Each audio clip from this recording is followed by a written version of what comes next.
नेकी एडी त कबूल करे छॾी आहे। हाणे हिननि अखियुनि सां अल्लाह जन्नत में महल ॾेखारींदई, पर शर्त आहे त मोहम्मद करीम जो गुलाम थी कलमो पढ़। ओ अताउल्ला शाह, मां आख़िरी टाइम ते हिन ज़ुबान सां हिन अखियुनि सां जन्नत जे महल जो दीदार बि कयो। हिन अखियुनि सां हिन रमज़ान जे एतिराम जे सदके हिन ज़ुबान सां अशहदु अल्लाह इलाहा इल्लल्लाह व अशहदु अन्न मुहम्मदर रसूलुल्लाह जा तराना ॻाए पोइ मरी वियो आहे। मां चवंदो आहियां होशियारी कयो, जिन मुस्लमाननि खे हिन महीने जो एतिराम न आहे मतां कलमो ई नसीब न थिए। जेकॾहिं अहिड़ा बीमार आहिनि रोज़ो नथा रही सघनि त पोइ एतिराम कनि, चोरी वञी लिकी खाइनि। अल्लाह अकबर। ॻाल्हि हले पई हज़रत अली साईं जी। हज़रत अली उल मुर्तज़ा जो वरी ॿिए ॾींहं जो मंज़र आयो। अञा विच में हिकिड़ी ॿी ॻाल्हि बि हुई। हैदरे करार काइनात जे नबी लोलाक जे सरदार वटि काफ़र बि महिमान थियण ईंदा हुआ। मुझे साईं वटि हिकिड़ो काफ़र आयो, मूंखे मानी खाराए। मदीने जे मीर खे ख़बर हुई अॼु टियों ॾींहुं आहे, अॼु मुंहिंजे घर में बि हज़रत आयशा जे हुजरे में बाहि न भरी आहे। मुंहिंजा घर वारा बुख ते आहिनि, मुंहिंजा अज़वाज मुतहरात वटि मानी कोन्हे। अॼु मां नबीअ वटि महिमान थी आयो आहे, मां महिमान खे मानी काथों खारायां। साईं जन जी मजलिस में उहो काफ़र महिमान वेठो आहे। साईं जन उथी बि ऐलान कयो, सहाबियो आहे को शख्स जेको उथी बीहे, आहे उहो को मुंहिंजो सहाबी जेको उथी बीहे, मुंहिंजे हिन मोहम्मद करीम मुस्तफ़ा करीम जे महिमान खे मानी खाराए। उन महल अजीब मौक़ियो हो, सहाबा कराम बि उहे वेठा हा जिन पंहिंजे घरनि जो सॼो माल अल्लाह जे नाले ते, अल्लाह जे रसूल जे नाले ते कुर्बान करे छॾियो हो। सहाबा पाण बुख ते वेठा हा, हालांकि सिद्दीक़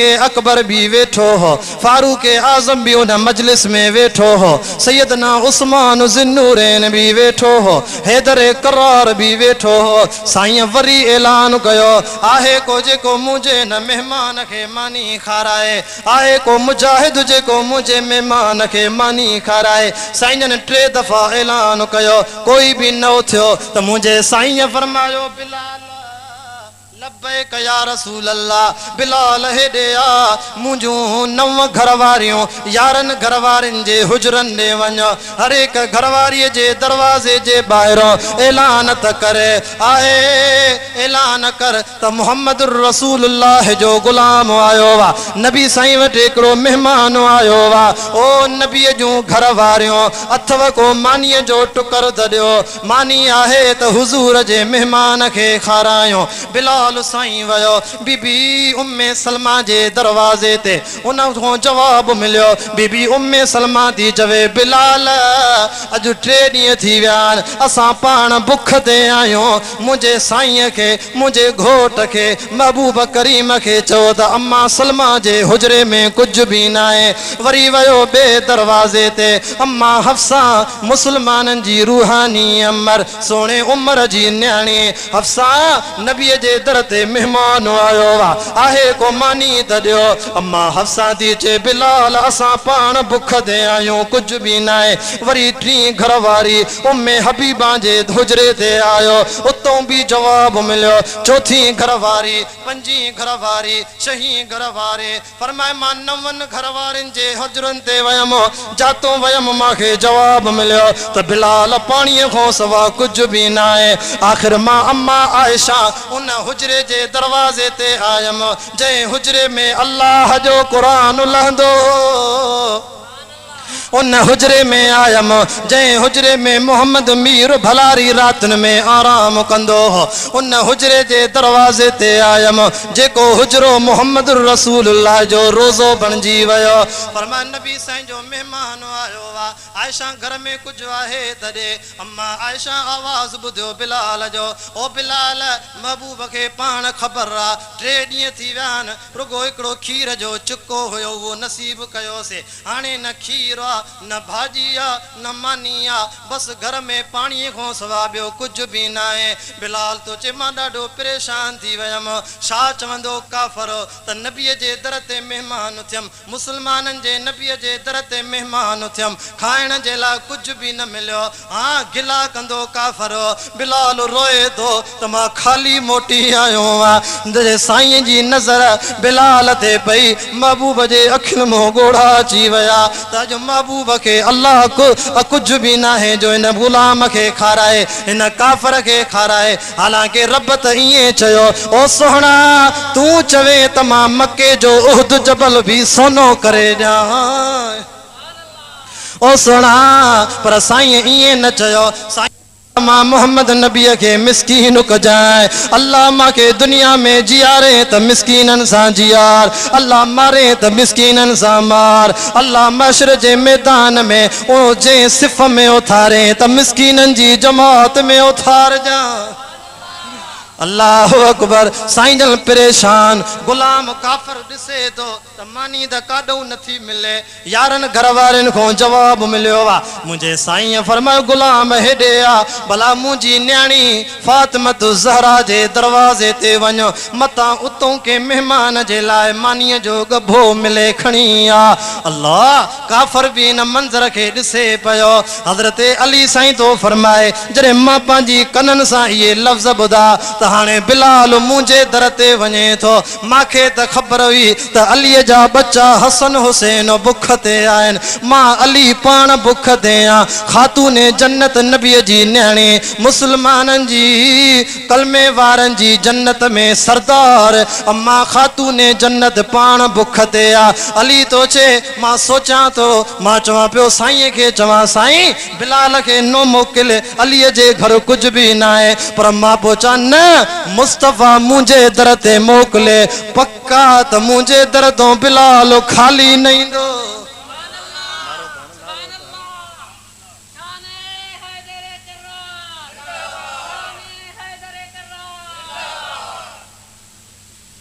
अलीअ खे त पक हुई न मुझो महबूब ईअं इशारो कंदो आ त चंड भी ब टुकड़ा थी वेंदो आ। सोने अलीअ खे त ख़बर हुई न त हे उहो महबूब आ जॾहिं मुंहिंजी झोलीअ में निंड पयो हो टेपारी जी नमाज साईं त पढ़ी हुई पर मां अलीअ न पढ़ी हुई।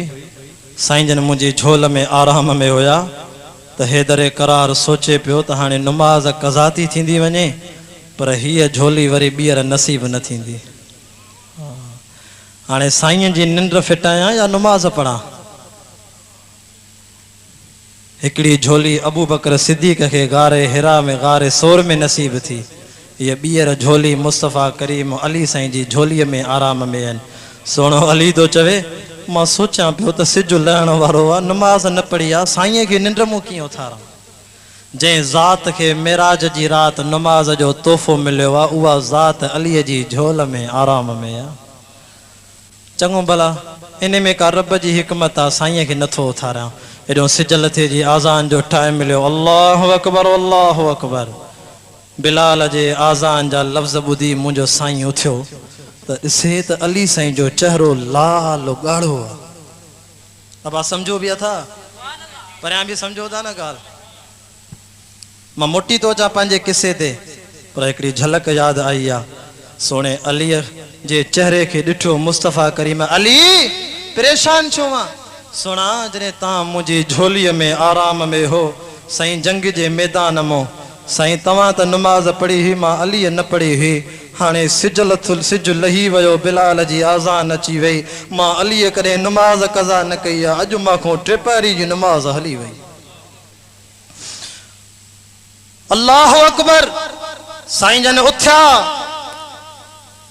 महबूब करीम या चंद्र सिज के इशारो करे पंहिंजी अशद आंगुर सां फरमायो ओ सिज वापस मोटी आ मुझे अली नमाज न पढ़ी आ।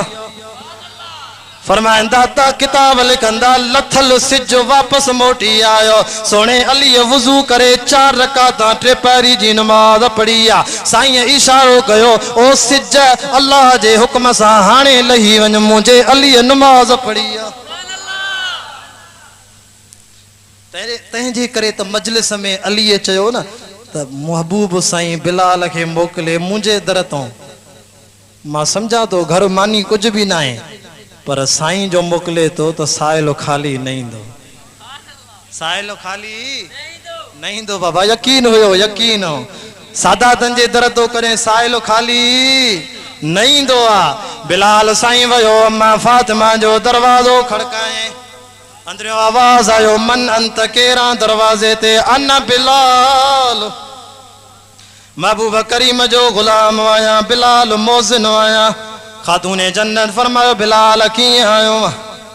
बिलाल तो चे साईं खातूने जन्नत, बाबे तुझे मोहम्मद रसूलुल्लाह मोकिलियो आ। उन वटि हिकिड़ो काफ़र गुलाम आयो आ।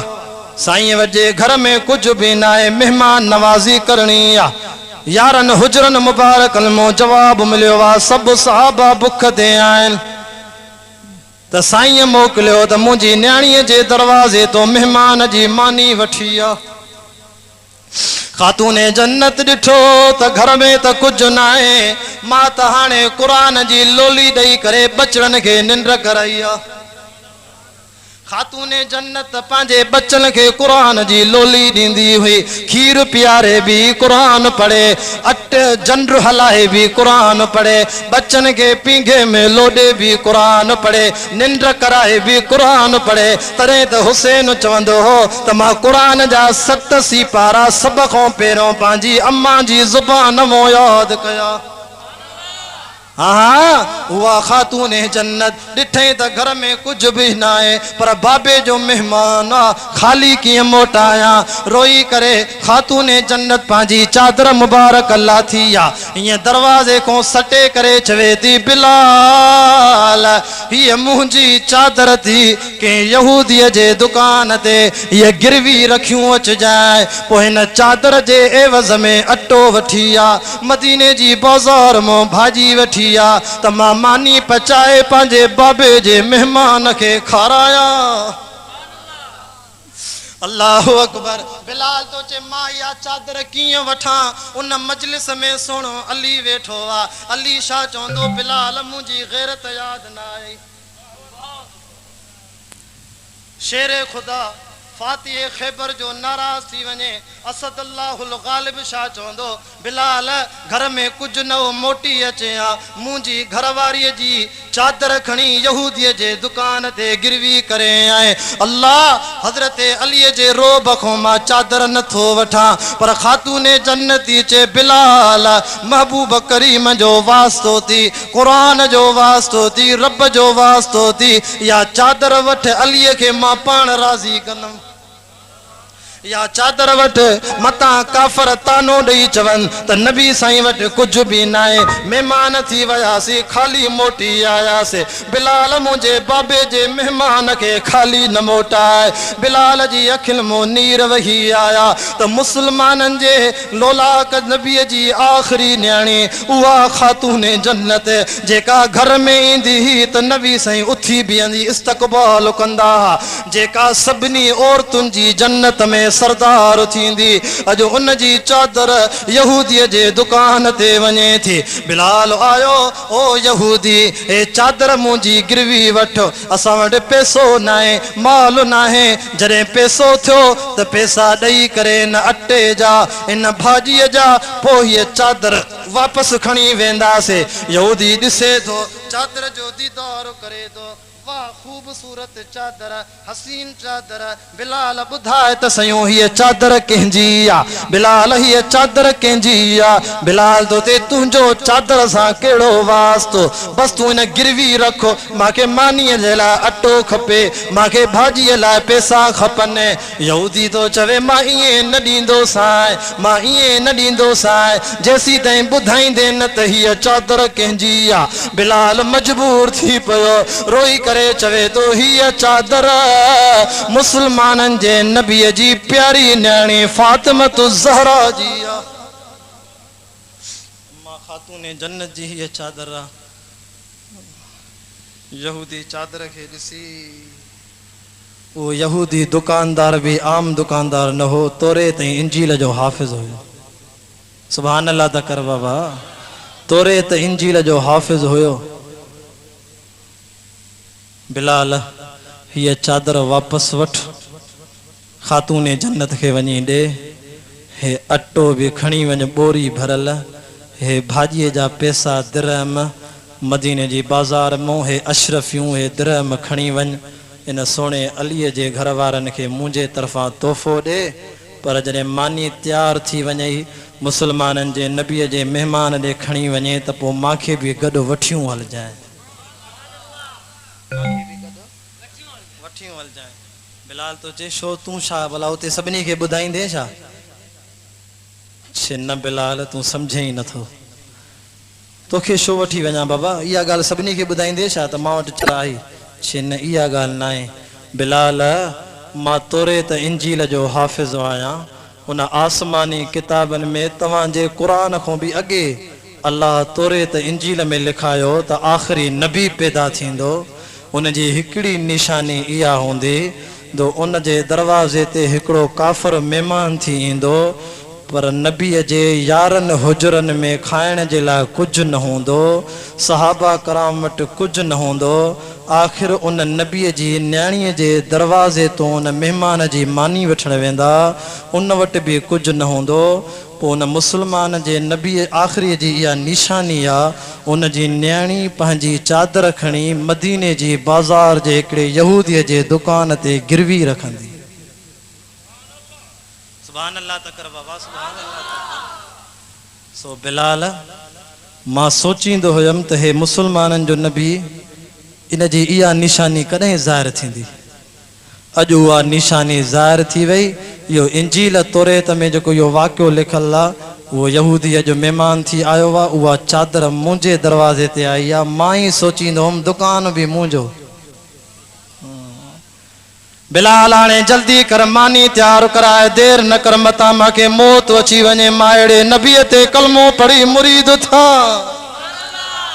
जॾहिं मानी आई आहे खातून जन्नत तैयार कई आहे चादर भी वापस आई आहे अल्लाह रब भी त ॾिसंदो आहे त सखी कीअं सखावत कंदा आहिनि त मां रब उन्हनि खे वधाए ॾींदो आहे। मानी तैयार थी आई साईं जे महिमान काफ़र मानी खाधी यहूदी अची करे साईं खे चयो अल्लाह सोना तुंहिंजी हिकिड़ी निशानी अॼु नज़र आई आहे मां तव्हांखे सचो न मञींदो हुयमि तोरे त इंजील में हीअ निशानी अॼु ज़ाहिर थी आहे साईं हथड़ो मुबारक ओरे कर मांखे कलमो पढ़ाए त तुझो गुलाम थिया।